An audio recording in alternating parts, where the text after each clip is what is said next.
Cinderella's on her bedroom floor. She's got a crush on the guy at the liquor store. 'Cause Mr. Charming don't come home anymore. She forgets why she came here. Sleeping Beauty's in a foul mood for shame. She says, none for you, dear prince, I'm tired today. I'd rather sleep my whole life away than have you keep me from dreaming. I don't care for your fairy tales. You're so worried about the maiden, though you know she's only waiting on the next best thing. Next best thing, yeah. Snow White is doing dishes again, 'cause what else could you do? 7 itty-bitty men sends them to bed, and she calls up her friend, says, will you meet me at midnight? Oh, the tall blonde lets out a cry of despair, says, would I cut it myself if I knew men could climb hair? I'll have to find another tower somewhere and keep away from the windows. I don't care for your fairy tales. You're so worried about the maiden, though you know she's only waiting on the next best thing. Next best thing, yeah.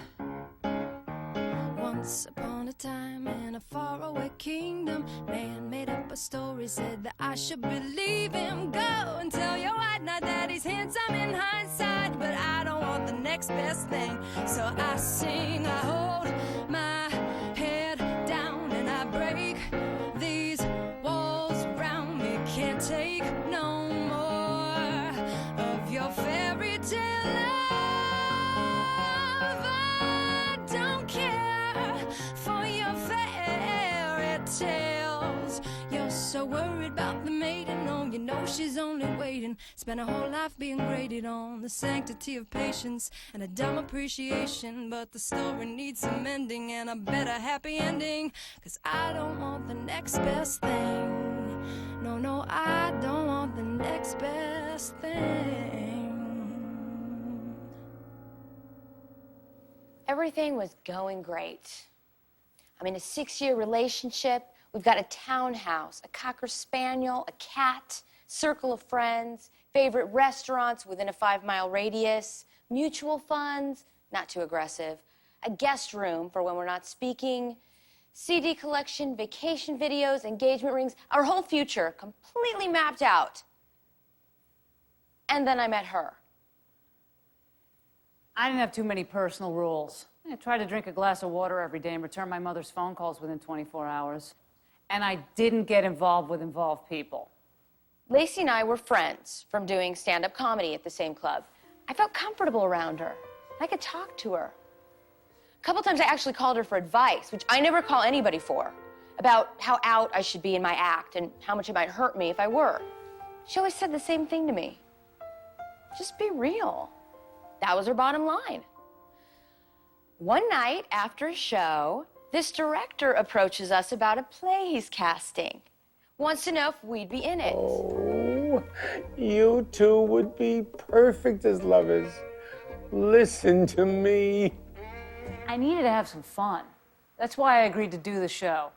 I've been waiting on rude customers at an overcrowded deli by day, and then driving by the house of the last woman I'd slept with to see if her car was in the driveway. It was long hours with the food service and the stalking. I didn't even expect to get the script, to be honest. I mean, in my hometown, Los Angeles, people are always telling you they want you for something. They can't live without you. And then never talking to you again. The play was about a lesbian artist who cheats on her girlfriend with a man. Sort of science fiction. Anyway, I wanted to do it. Yeah, I was intrigued by the sexiness and danger of it. Having only ever been with one woman besides Audrey, it seemed like a good way for me to explore a little without cheating, which I would never do. No, if I'm going to be with someone, I'm going to be with them forever, no matter what. That's just how I am. Maybe because I come from an unbroken home. I saw people making each other miserable on a daily basis, but I never saw anybody leave. And Audrey is there for me. I know she's gonna be there at the end of the day. The end of everything. She's picking out songs for our ceremony, interviewing potential sperm donors, completing the picture of home and family we both believe in and agreed to. I was excited about the challenge of making the love seem real. That's one of the things I love about acting. You get to create a life from scratch, and in this life, you get to experience everything from love to hate, free of obligation, free of consequence. Thought I could handle a made-up relationship. Wasn't too great at handling real ones. And not just because my mother left when I was 3, but because if I'm going to be in a relationship, I got to feel good more than I feel bad, and that just hadn't turned out to be the case. Granted, I'd only been in 2 long-term relationships. One with a man when I was 18, my 32-year-old neighbor Rick from across the hall. Well, moving was a breeze. The other with a woman named Cass. Really thought I could make that one work out. Audrey wasn't real happy about me doing the play. She was worried about the time commitment, worried about our relationship. She was worried about the passionate kissing scene between me and Lacey on page 5. She made up a whole rule about it. No tongues, no noises. Which all I could think of was, cool title for an indie film. Honey, I told her, there's nothing to worry about. In 6 years, I've never felt anything for anyone else. I'm not gonna feel anything now. Well, Lacey seemed safe to me. She's very back east, no bullshit. Whatever she says is exactly what she means. Have you read this play? I don't think I can do this. I'm not doing this play unless you do. I don't know. I've been busting my ass trying to make it in Hollywood for 10 years. So? So this play's not going to get me a sitcom, and I don't know how much longer I can maintain a sense of humor.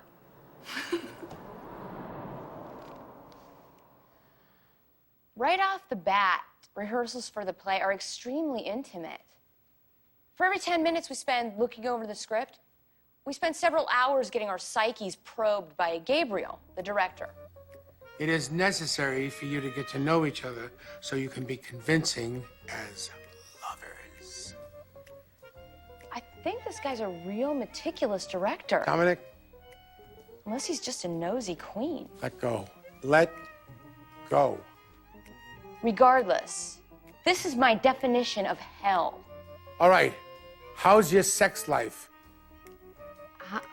How's my sex life? How's... Are you talking about me or the character? You. Oh, what? Fine. Normal? How's Audrey? My Audrey? No, your Aunt Tilly's Audrey. Yes, you're Audrey. How many Audreys do you know? No, I don't know any other Audreys. She's fine. I mean, I don't, well, why wouldn't she be? I mean, we're working on it. What do you want? What do I want? Me or the character? Vous. Naturellement, vous. All right, look. It is necessary for you to get to know each other so you can be convincing as lovers. Lacey, what's going on with you? Well, I was bisexual then. But we were sitting at the bar and she shoved her knee into my crotch. Lacey has no problem spilling her guts to Gabriel. And no matter what he asks, every shocking detail just comes streaming out of her fearlessly. Plus, I was doing cocaine then, and I liked giving head to guys, actually. But eventually, I realized I just liked women more. So I tried to get him to tie me up. Then I was playing darts with her, and I said, if I win, will you come home with me? Anyway, people see me as tough. Besides, I had had a lot to drink, and it was really late to be naked on the balcony with so much tongue. But not before a cigarette, or her fingers in just the right place. Because we met at a bar, we were just so turned on.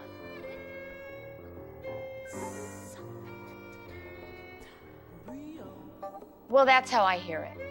I think I have more information than I need. Dominic, prepare a sponge bath. Who are you? Questions in therapy are hard. I don't know. I don't know. I'm hungry. I'm busy. I'm committed. I should be committed. I'm claustrophobic. Look, can we just blame this all on my mother and move on? God, I hate therapy. I hate therapy so fucking much. I just keep throwing out answers at her, hoping to be right. Hoping to fill up 50 minutes without leaping out of my chair and smothering her cynical, condescending face with a needlepoint pillow. I have anger issues. Audrey and I have been seeing Catherine for 5 years at this point. Sometimes alone, sometimes together, to work out the kinks. We're very different people. Philosophically, spiritually, socially. We want different things. She wants to take trips, see the world. I want to stay home and focus on the dreams I've had since long before I met her. We tried to break up once after 2.5 years. We'd had another huge argument, lying on the bed, crying and exhausted. And we both just looked at each other as if to say, enough. We both hurt each other enough. It was time to let go. It was like these heavy chains fell off of us. There was this sense of independence and peace. It felt so good.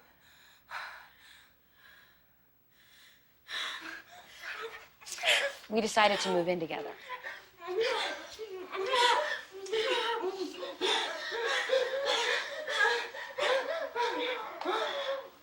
With Audrey, I have security. I have pizza night and joint tenancy and bulk toilet paper jammed into the cupboards. And I could sleep at night knowing we're gonna be here for a while. Can I get a martini for, I'm sorry, tell me again, Lori, right? Lauren, I told you like 5 times. God. So you own the garbage disposal business? Yes, I do. I own it. This girl is pretty. In a sad, drunk kind of a way. I love people with plights. I feel like bar people are my people. Maybe because my mother's side of the family hits the bottle good and hard. I'm happiest at the bar. It's dark, it's easy to dream. And after a couple of beers, I'm the person I've always wanted to be. Oh, this stinks and all that. I live right around the corner. No. Do you want to come to my place? Yeah.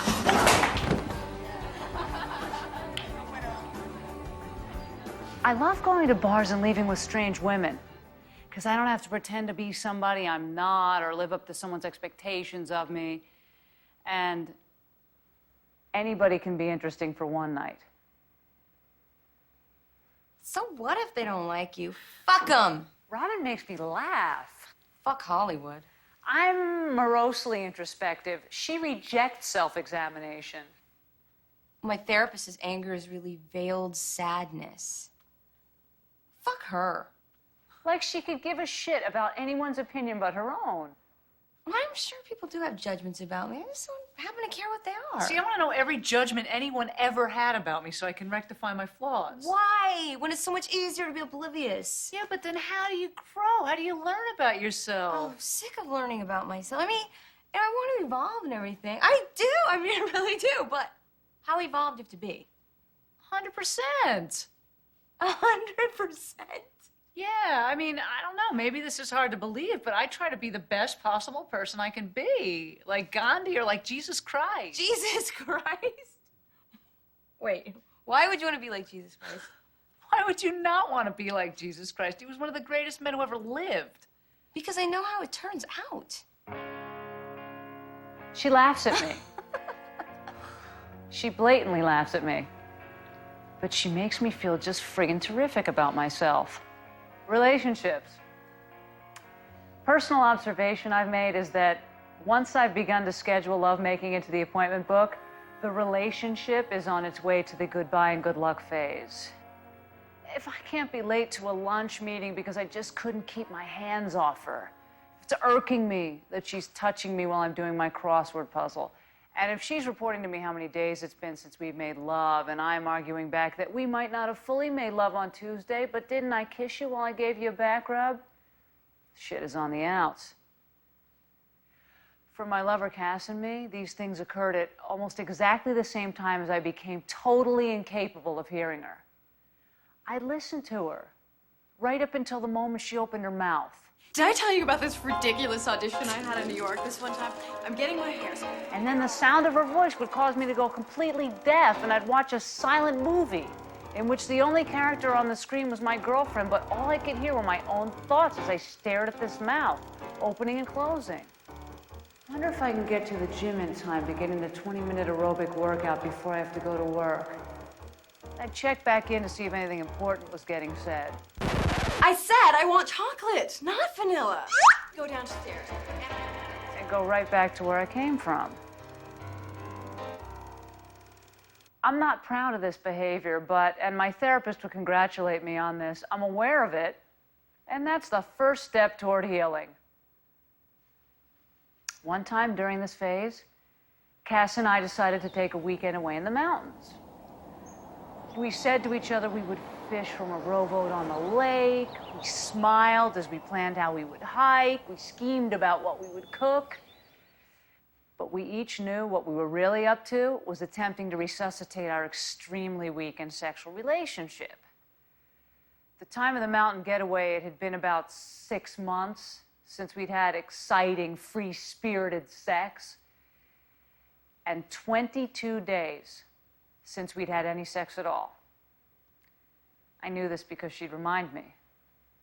Sometimes with words, sometimes with facial expressions. Pouting had become a way of life for her face. Sometimes I'd come home and she'd be naked, waiting for me on a picnic blanket, having created a park in the middle of our living room, there on the very LA off-white carpeting with the big brown stains. She'd put it to me blunt. Aren't you attracted to me? And I'd stare at her, haunted, frozen. I used to be. Honey, I'm just so tired tonight. It's been so long. Where are you? Where am I? Where did we go? When we had first started going out, it had been very sensual and sexual. We'd do weird stuff. One time, she actually pissed on me, which most people find revolting, but which I'm proud of. Wasn't much, maybe 1/8 of a cup or so. I don't want to die without having done every bizarre thing available to be done, which doesn't break any of my personal rules. Urinary contact doesn't offend me ethically or spiritually. It's simply somewhat disgusting, so it had to be done.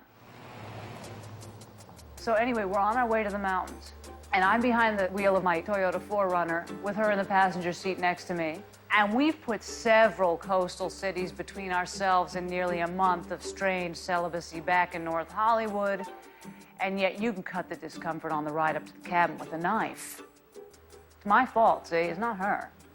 It's me. I'm never in the mood anymore. It's me. It's mine. It's all on me. My own failing. My bad. She is blameless and I am wrong. Let's all dance around with daisies in our hair.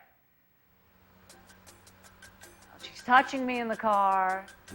She's doggedly running her fingers along my neck, my thigh. Her touch is speaking to me perfectly clearly. It's the first time I've heard her in months. Don't fail me now. Get it together. Perform. And I am having my very own private panicking festival. I'm going to have to touch her. I'm going to have to taste her. I'm going to be alone for 2 days in a cabin with my lover, and I just want to turn the car around and go back to North Hollywood and watch a sitcom. And not have to be an adult or a woman, or most especially a lover. That is what I want least. We arrive at the cabin, right at dusk. A bare little porch bulb invites us into our moon-flecked love nest.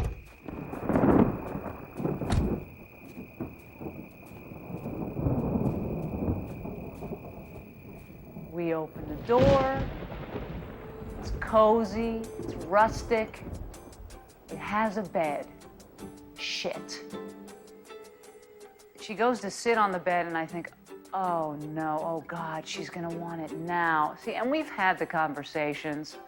We know that I'm not into it, and she's already accused me of being too neurotic with intimacy issues to be able to have a sexual relationship. Here's the thing. What if she's right? What if I'm really just a frigid bitch? If there were just some alcohol around, I could get it all happening. But there's no alcohol. There's only an emotional relationship slathered with the strain of 22 days of failure. And a bed. A big oak bed. The big oak bed is voicing itself to me, saying, I am here at this romantic resort in the woods expressly for the purpose of being made love in. Only somebody utterly screwed up in her head would not want to embrace her lover and tumble onto me in my back-to-nature patchwork quilt cover immediately. Now the sky breaks wide and gives us a rain worth dying for. It's the rain which defines romance, with the thunder laughing at me.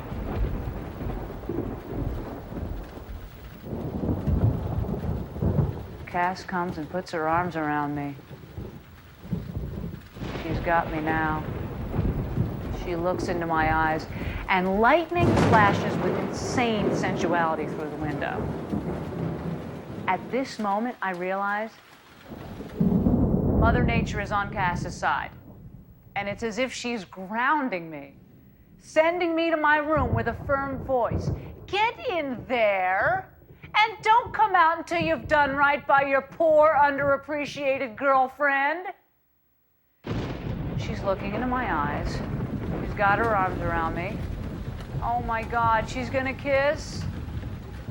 She gives me a warning hug. The hug foretells the thing she knows will come, whether I like it or not. I'm gonna go take a shower. She undresses and steps into the bathroom, and I am left to regroup. As she's showering, my options as I see them are these. 1, tell her I don't want to, and spend 48 of the most miserable hours of my life in a wooden structure with a woman who could easily access matches. Or 2, go for it. Go for it large. Take the bull by the horns and take her with a passion and a courage so forceful I surprise even myself. In the middle will not work. You see, because it would be too vulnerable. It would be Lacey being intimate with Cass. No. No. It must be grand. Broad. The work of a Leo. She's stepping out of the shower. And now, as rules would have it, it's my turn to shower, only I don't. I grab her.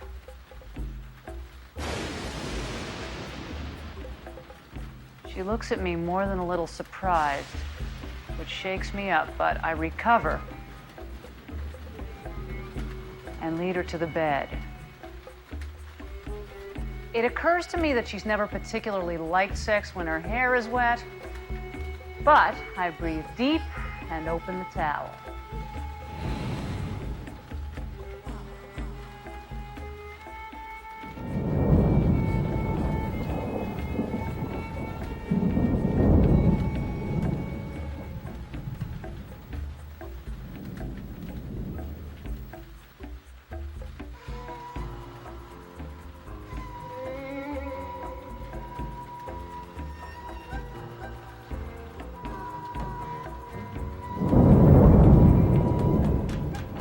I know this body. I know all about this body. I roar. Inside. As I take control, I can feel myself gaining in confidence. I'm back 3 months ago before she started becoming dissatisfied and unhappy all the time, before she started wanting me to be someone else. before all the baggage was all over the goddamn place.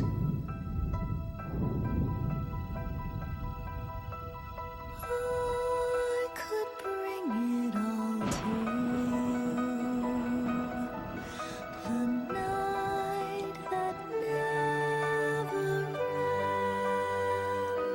ends. Leave you breathless when I'm through. Never to need love again. Touch me, hold me tonight, softly, while our fear fades to white, and whisper love, whisper love, whisper love tonight.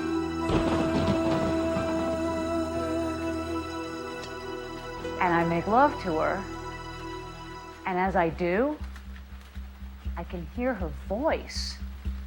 I can hear so many voices. Her familiar moans are saying, see, this isn't so bad, is it?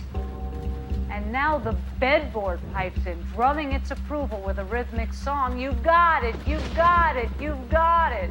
And I can hear Mother Nature raining her tears of joy for us and for me, and the moon's light is saying thank you to me, and the stars are applauding, crickets are celebrating, they're all talking, and it's loud, and it's loud, and I'm there, and I'm there, and then I hear,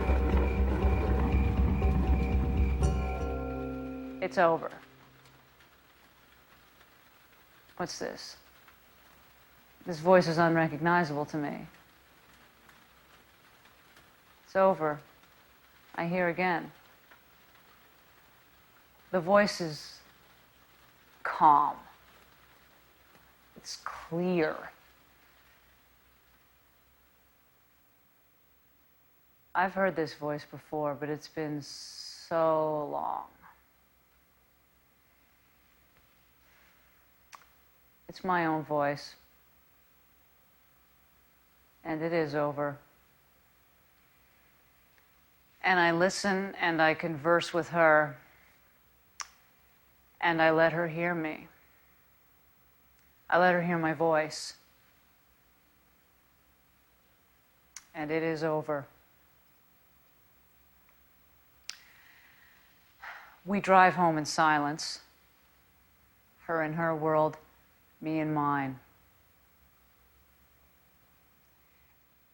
And that is when I figured out I'm just not cut out for relationships.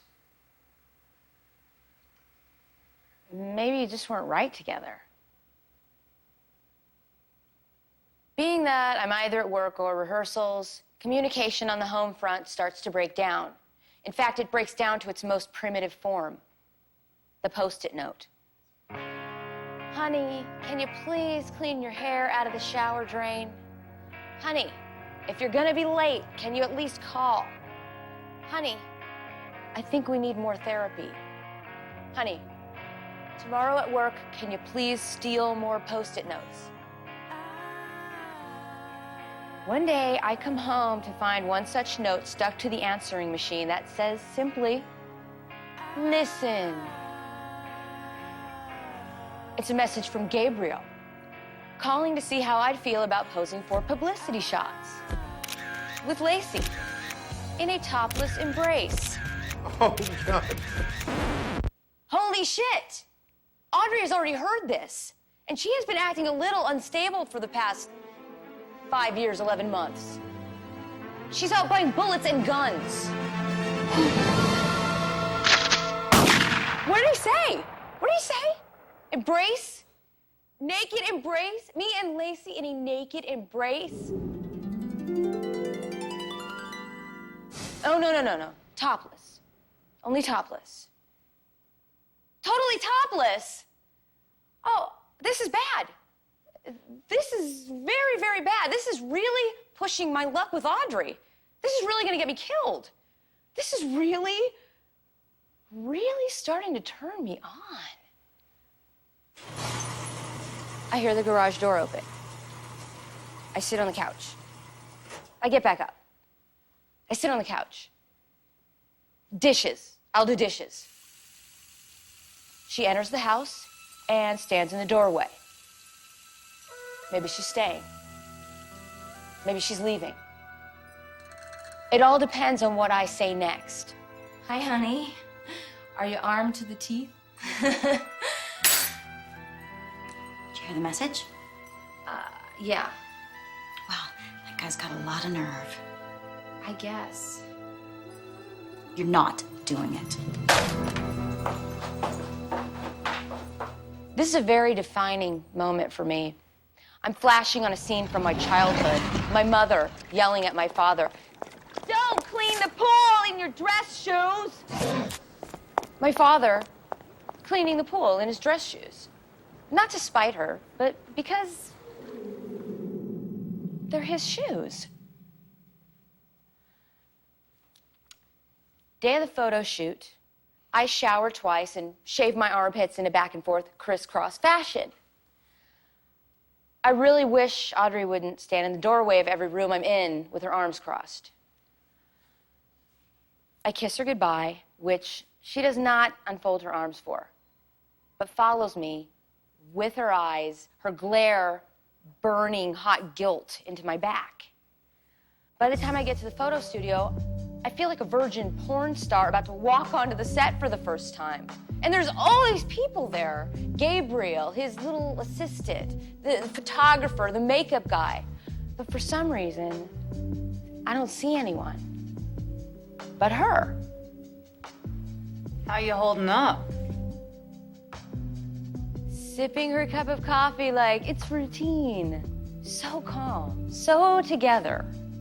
Photographer sets the lights and drops 2 pillows on the floor.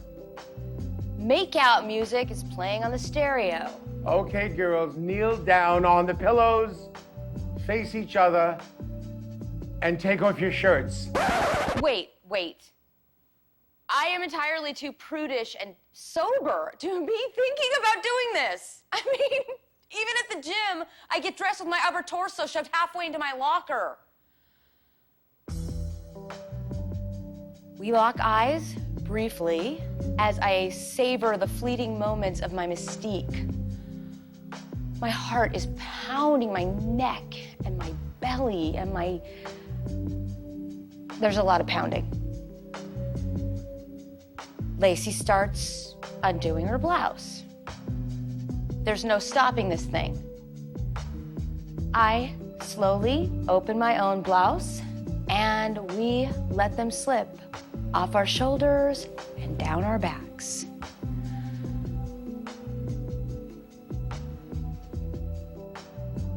Below her face, I can see a blur of naked flesh. I refuse to look down, even for a second. Then he tells us, Hold each other and look longingly into each other's eyes. longingly, I think, but not too longingly. I cannot believe that I am pressing my naked chest into her naked chest. Skin on skin. Breast on breast. Nipple on nipple. Lacey, darling, lower your arm. Lacey, lower your arm. Robin, tilt your head just a little. Yes. And now go in for the kiss. Go in for the kiss. Go in for the kiss. Yes. Yes, and oh, pull. Together, yes. Oh, hold it. Oh, hold it. Oh, please, God. Wonderful, wonderful. Oh, I'm very, very happy. Sip. Oh. Wipe. Next rehearsal, I see Lacey in a whole new way. Like when you have a sexy dream about someone, and then when you run into them, still kind of feel it. Glad you could stop by, stranger. Oh, come on, you know I have to work. Some people with a lower self-esteem might think you were avoiding them. But not you, right? Gabriel is staging the I play, have tons of self-esteem. directing us where to My cross, self-esteem when has to sit, self-esteem. and so Are you forth. sick of me? What? How could anyone ever get sick of you? Really? As crazy as you are? Hey. Come here. Okay. Begin the mount. Get on top of her. You pull her to you. Passionately. Kiss her. Kiss her. And we get to the part where, as the script dictates, I am to lower my body onto hers and kiss her passionately. I'm nervous about this. I'm not usually nervous about this, but in this moment I am. Very nervous. But I want to be good in the play, so Oh, take me home. I take direction well. Open and receive. Kiss her hard. Open. Ah. Oh my God, that's great. Ah. Oh. Hit me, you bitch. Oh. Oh, mama. Oh, mama. Oh, I think you got it. As rehearsals progress, I find myself doing a lot of things for the sake of the play. Holding her closer, kissing her longer. Even between scenes, we're getting more and more familiar with each other. She's holding my hand, touching my shoulders. I'm playing with her hair, taking a bite out of the apple she's eating.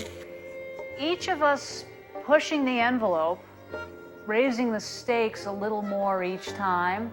Are we in character? What are we in? Life becomes a series of blurry lines. It seems almost impossible to tell what's right or wrong anymore. I mean, if I touch her, it's okay. But if I feel something, it isn't. But if it's the character that feels something. Audrey and I go to Santa Barbara for the weekend before rehearsals get too intense. She gets mad at me on the first day because I'm not taking enough pictures of her. Gives me the cold shoulder for the rest of the weekend.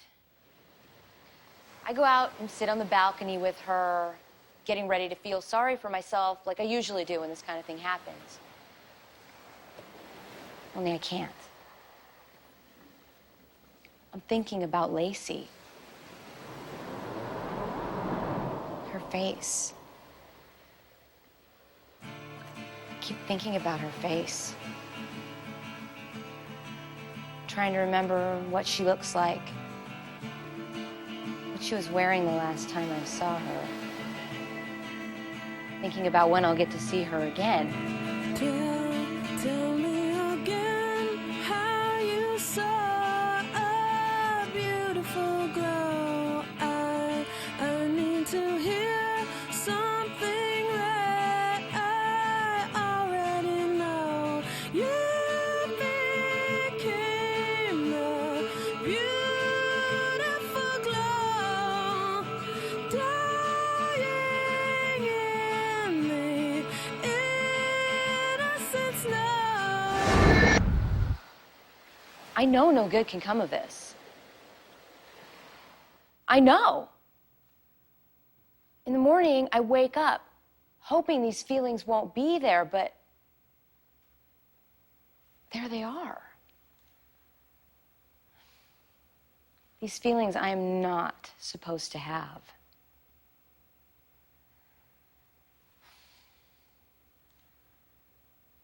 There was me and my mom and everybody else. My sisters were off doing their own thing. Dad was buried in his newspaper. Mom was my universe.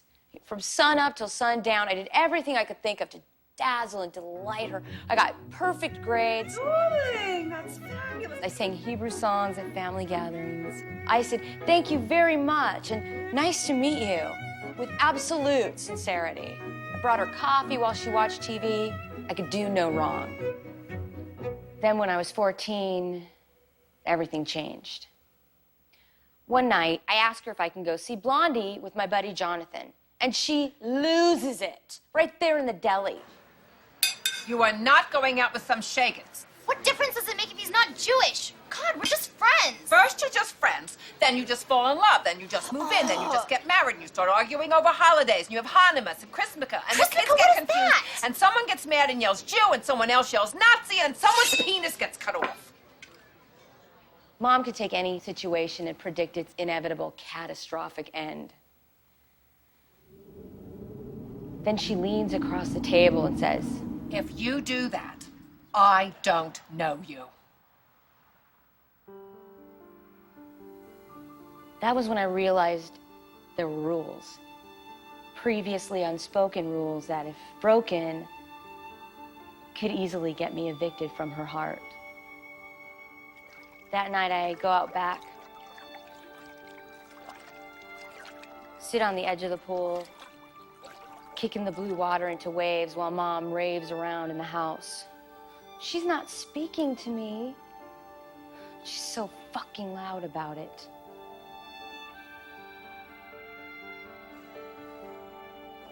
It's funny, I think.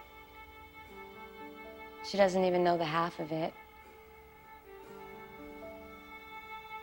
My secret fears, my need to protect her from them, the thoughts I have about myself that to me seem so horrible, I can't even allow myself to think them.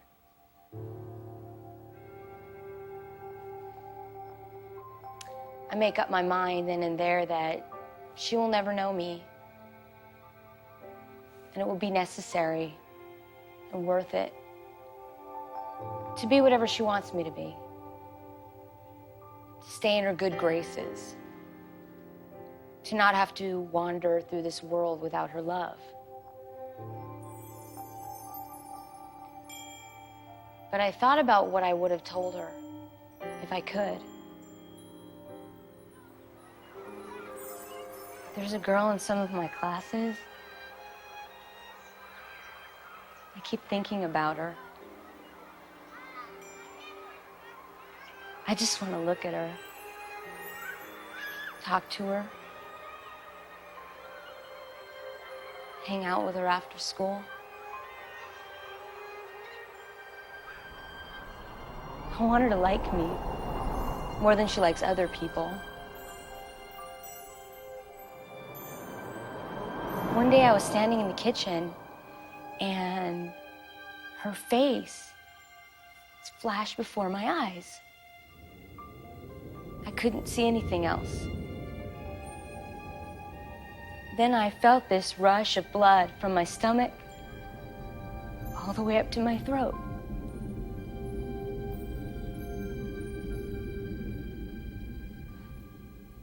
I feel so sick. So sick.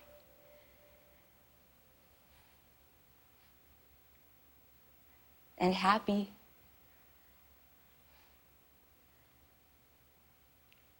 This girl,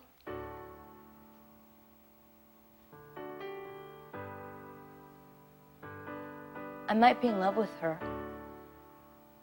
I go to drive Robin home from rehearsal, and she pops a tape into my car stereo. This is me. Fear washes over me. I'm falling for her. I can't do that. Even if I wanted to be in a relationship, it couldn't be with her. She's married. No, this cannot be happening. No, I don't want this. I did not ask for this. Did I?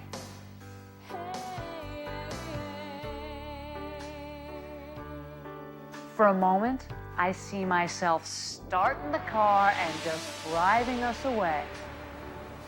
Just sort of slipping off into the sunset, never looking back. Starting again in a new town, wearing sombreros, eating mangoes on the beach.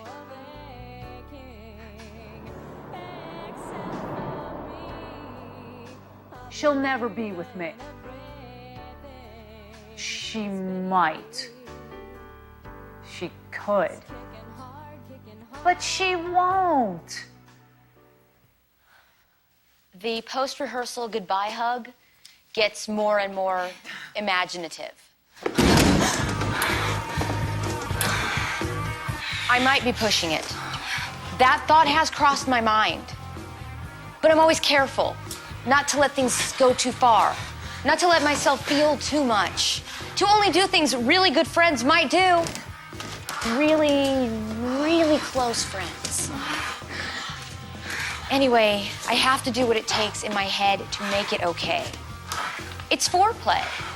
I mean, for the play. We need rules. We need rules and bylaws, charters, and amendments. Whatever it takes to put an end to this. I call Robin on the phone. I thought we should talk because, well, I guess you probably know why. Uh-huh. I mean, I just can't be. I'm sorry. I'm trying to control myself, but Well, it's not just you. I know, but I can't. It's not. I think we should see each other only at rehearsals. What? I don't want that. I know, neither do I, but look, I'm gonna have to take a step back here for my own good. I don't want to do anything that's gonna make me hate myself later. I don't see you getting out of your relationship, and I don't want to be the cause of any problems anyway. You're not the cause of my problems, okay? Audrey and I have problems, and they're playing themselves out. Look, I did not mean for this to happen, but I can't help it. I can't help how I feel. Neither can I, but we can help how we act. We're not animals. I know, but what if it's bigger than that? Whatever it is, it's not worth breaking up your relationship for. I mean, you got a model life. Once this play is over, these feelings will wear away and we can just go back to things the way they were. I'm confusing you. Well, maybe I need you to confuse me. You know? I have not been happy for a long time. No, I can't. It's just not right. Sorry.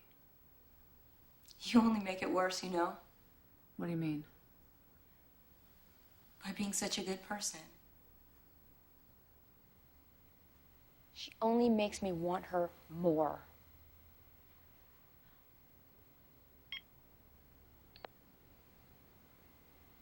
I've forgotten who I am.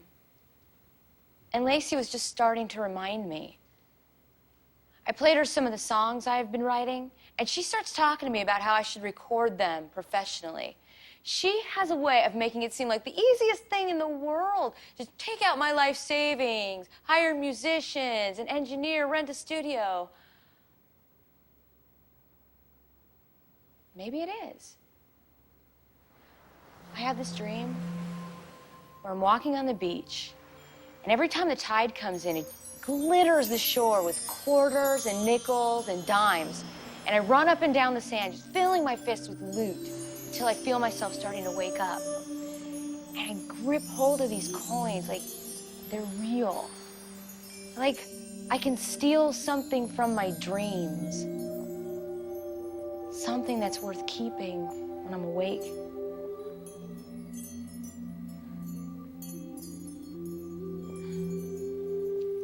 I don't want to break Audrey's heart. I don't want to let Lacey go.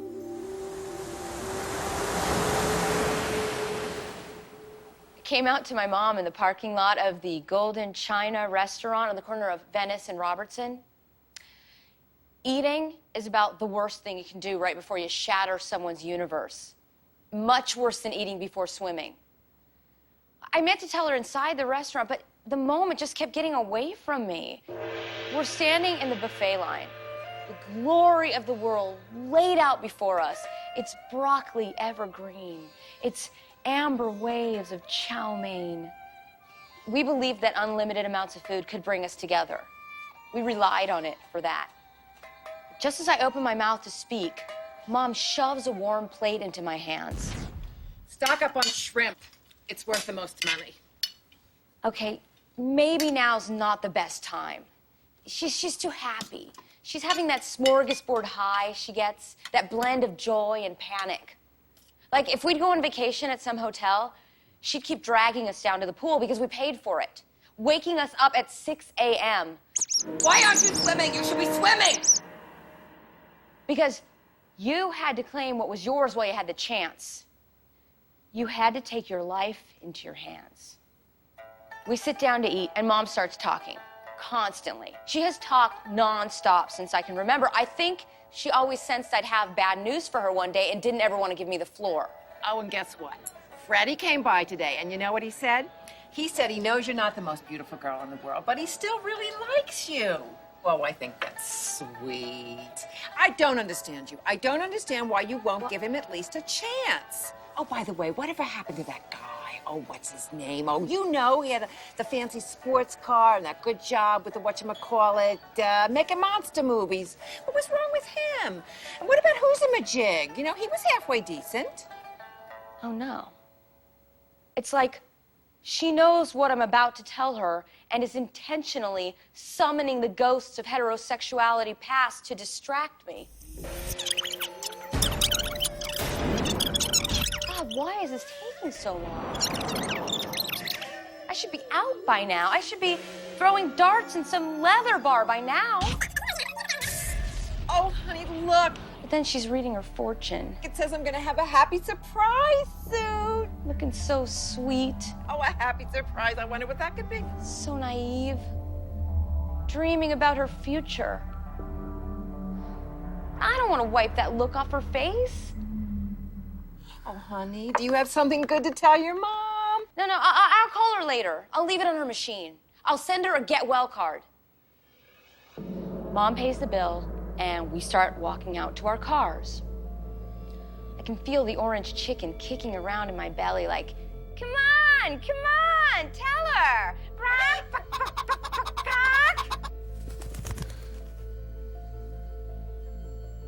I stop in my tracks. Everything becomes a blur. The sunlight off the windshield is blinding me. I can barely make out my car up ahead, pointing toward the street. The future. Someplace I want to go. My knees buckle. I drop something. Then, Mom's silhouette rises up in front of me like a dark gray ghost. She's picked up my car keys, and she's dangling them in front of my face like, here, take it. I dare you to take your life back. I grab the keys and walk Mom to her minivan. Go, sweetheart. I know. Okay, so I'll call, and we'll be all set. And just as she opens the door, I say, Mom, I've got something to tell you. Oh, my God. Oh, my God. Right away, she doubles over onto the front seat. It's all right, Mom. Mom, what I have to tell you is...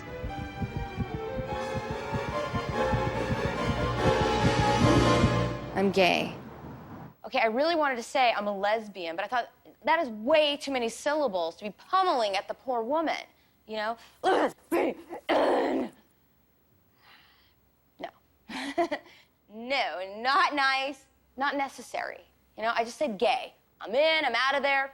No one's badly hurt. So, clawing at her chest, she says, I'm not making this up. Oh, my God. I feel like when Kennedy was killed. Kennedy? I'm like, really, Mom? Bobby or Jack? Well, because I needed to know for my journal. At this point, I'm sweating. I'm totally schwitzing from every pore. Coming out to your Mom, nothing better for getting the heart rate up. Oh, it's a real fat burner. So here's Mom now, hanging onto the frame of the car, clinging to it like the last branch of a dying tree. She says, Now, wait a minute. Wait a minute. Now, how do you know this is not just a fad? Mom, it's not a fad, okay? People have been gay forever. It's just now they're coming out of the closet. Well, fine. That's fine with me. But why do they have to come out of my closet? And she blames herself for not breastfeeding, blames Dad for peeing with the door open. She processes, she grieves, she takes a brief but thorough tour of the 5 stages of loss. And in the end, she hugs me. And she says, I love you. I've always loved you. and I'm like, what? What? That's it? That's it? She loves me? She just loves me and that's it? All those years of dread and nausea, pretending, fantasizing in my room, and that's it? She loves me? No torn garments, no dirt on her head? The universe does not cave in. In fact, I feel like the whole world just opened up its arms to me. I say, you're the best, Mom.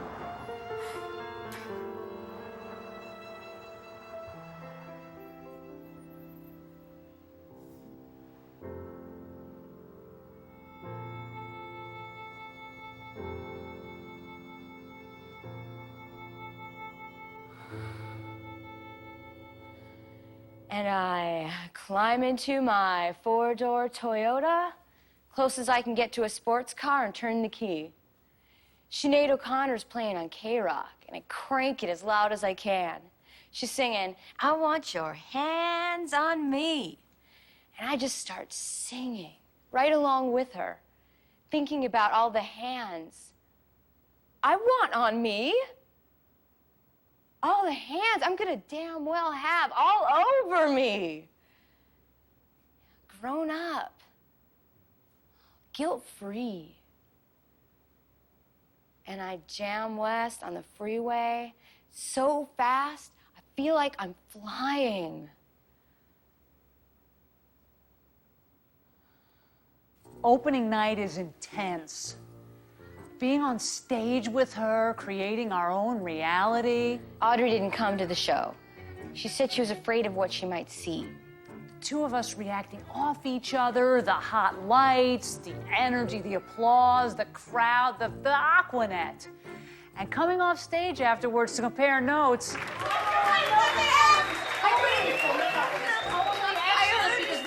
You got like the biggest laugh. You got the biggest laugh. You got the biggest laugh. I know. I was at improv. I had no choice. I totally had to improv that. I know. And I don't know what happened, but all of a sudden the words just came bursting out of my mouth. Want to go out for a drink?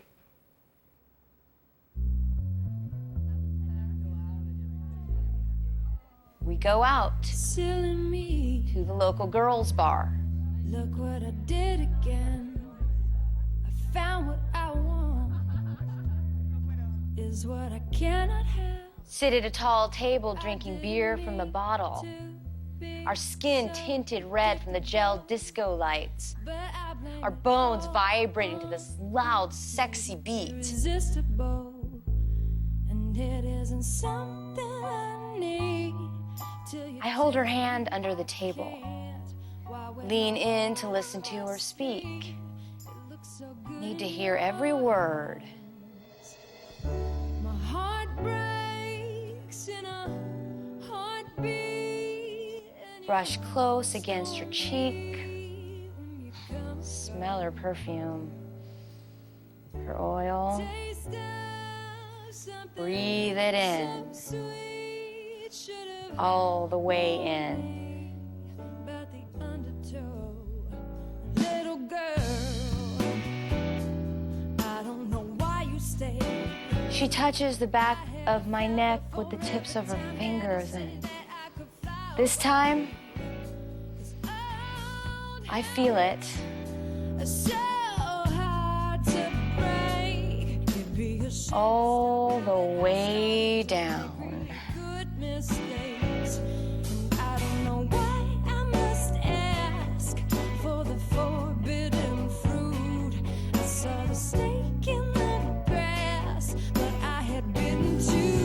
excuse myself to the bathroom. Collapse against a sticky wall. What am I doing? What am I doing? I am married. Audrey is waiting for me at home in our bed, the bed I made and now must lie in. Taste of something so sweet. It should have warned me about the undertow. Oh my God. This could really happen. She looked at me as if she wanted to add me to her health plan. Now what do I do? This is the girl I'd want to marry, and I don't want to marry anyone. 6 years keeps flashing like a road sign in my head. Don't blow it. Think about what you're doing. 6 years is a long time. I promised her I'd always be there for her. No one else would ever matter. Marriage doesn't work. Marriage takes a beautiful relationship and squeezes all the love out of it. Taste of something so sweet. Should have warned me about the undertow. Relationships are hard work. Everyone knows that, but you stick it out. You don't just up and run when something new comes along. And what if I leave Audrey and things don't work out with Lacey? Then where would I be? Robin's the all or nothing type. I can't be alone. She won't accept anything less than forever, and I don't see how I can give her that. I need someone to ground me, someone to see me. I need to be free. I can't go back to being just me. I like having my own place, being in my own rhythm. I've been just me before, and I didn't like it. Looking for a single with central air, saving quarters for laundry, Not having to be home at a particular time. not shaving my legs, talking to my cat, Talking to my cat. chatting in chat rooms, dating people who don't get me, fake smiling, fake laughing, Eating at odd hours. coming home alone, Being spontaneous. leaving the lights on, leaving the TV on, Being left to my own thoughts. trying not to hear my own thoughts, Having the bed to myself. hogging all the covers, no one complaining, waking to silence, starting all over again. I don't want to start all over again. No, this is my life. This is my life. I've got the pictures to prove it. Albums and albums of pictures of the two of us being a couple in hundreds of settings, watching sunrises off volcano tops, sunsets from the pier. Evidence of us. This is not a play. This is real. So how come at the end of the night when it's time to get in my car and drive home without her, I feel like I'm gonna die? back on Catherine's reclining leather chair, Back to the futon, Coronas in hand. I close my eyes. She tries to hypnotize me. 5, 4, 3, 2, 1. Deep sleep, deep sleep. I'm wide awake. Wide awake to this world I made. I wish she could put me under and send me on my way in a permanent dream state where I believe all things are possible. What are you going to do, Robin? I don't know. What am I supposed to do? You're supposed to be happy.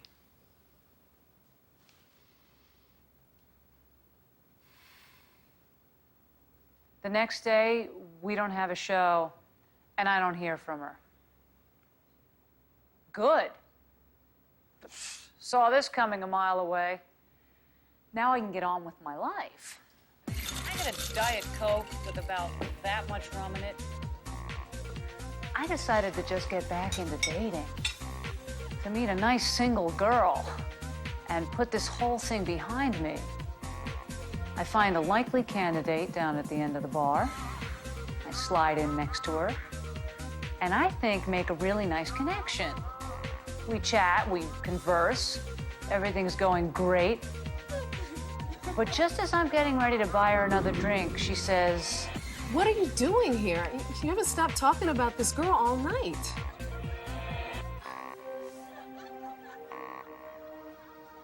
"Can I get a check, please?"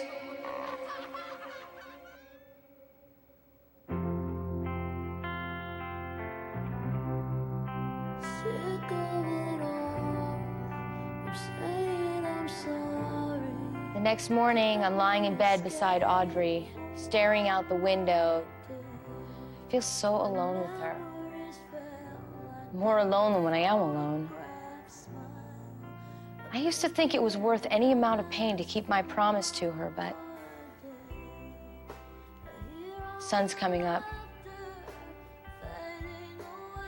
Put my hand on her shoulder. She knows. And we'll go through what we have to go through to get to the other side. Sell the house, divide the pictures, take off rings. Try to get happy.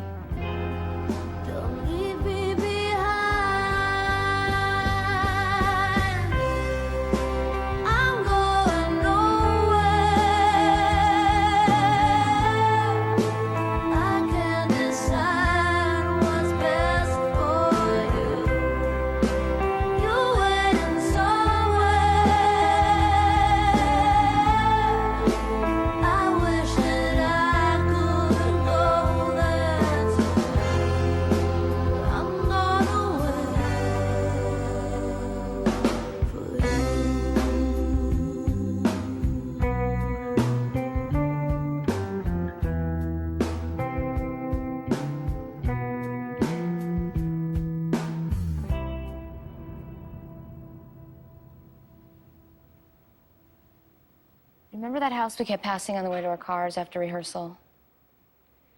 That house where you turned to me that day and you said, I love that house. This little corner house with the peeling paint.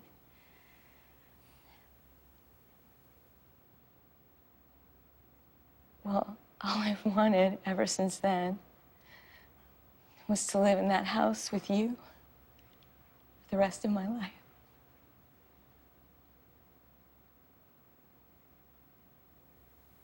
What about the people who are living there? Why did you forget about them? Well, I can't, you know? I mean, because I worry about these kinds of things. Yeah, I know. Well, maybe worry too much. You think? Forever, huh? I can see that. Can? On a minute-to-minute basis. What else is there?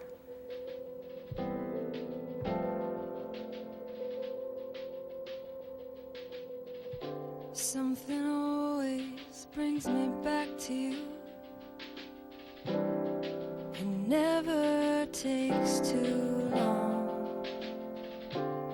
No matter what I say or do, I still feel you here till the moment I'm gone. You hold me without touch, keep me without chains. Never wanted anything so much than to drown in your love and not feel your rain. Set me free, leave me be. I don't wanna fall another moment into your gravity. Here I am and I stand so tall, just the way I'm supposed to be. But you're onto me and all over me. Oh, you loved me 'cause I'm fragile. When I thought that I was strong, but you touched me for a little while, and all my fragile strength is gone. Set me free, leave me be. I don't wanna fall another moment into your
brings me back to you.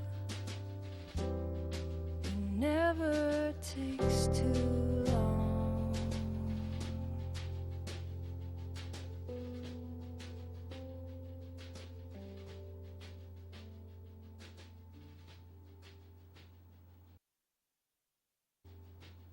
I don't know what the fuck that means. How you holding up? Shit, sorry. What the fuck is her name? So? Are you gonna say your lines? I forgot my lines.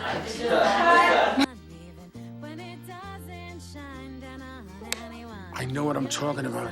Dominic! Don't disappear like that.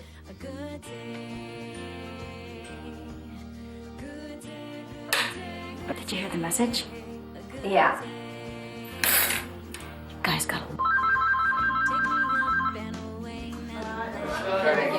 I don't want to do anything that's gonna. Dominic! Rub something.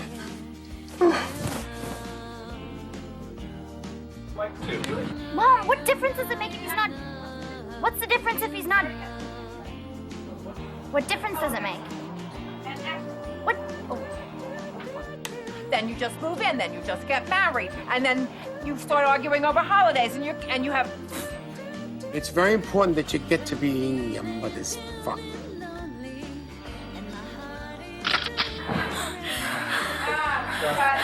Cat, you're on Pies Wrestling.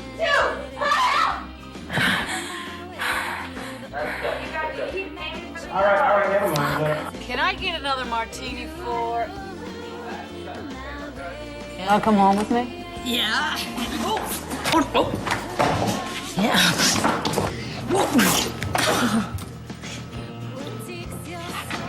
That's good. Kiss me slowly. Oh shit.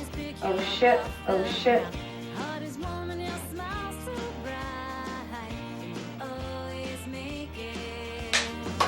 Aren't I? A little more.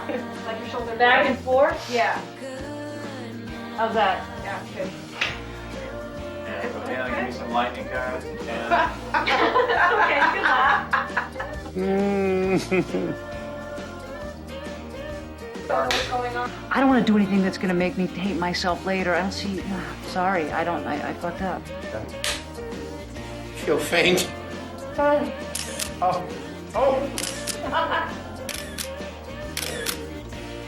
Take one. God, that's great! Ow! Oh! Ow! Fuck! 3. Oh! Bit me, you bitch.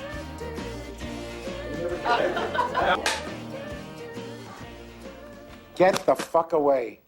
Cut. Great.